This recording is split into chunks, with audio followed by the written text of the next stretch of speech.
The Hazop is a methodology, as I have told you, and what you have your main process, and it is not a pipe instrumentation diagram. It's more related to a process flow diagram. Although we have manual valves here, usually we don't represent manual valves in process flow diagrams. But it is to show you that what happens in the Hazop. Imagine that you have a refinery, imagine that you have a steam methane reformer process or a separation process.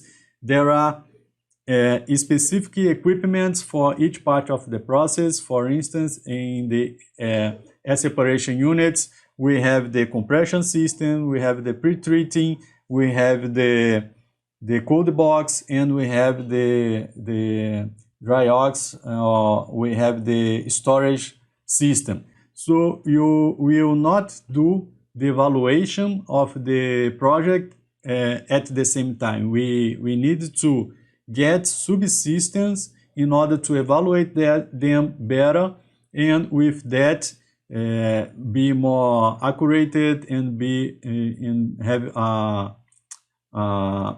more efficiency in terms of hazard evaluation. So what is very common is that for each subsystem or node, it is defined as node, we have a different color identified which part of the process we are evaluating at that time. So here you can see that we have purple color, something like yellow, green, and blue. So we have here at least 4 nodes. Each color represents a node, and who defines the node is the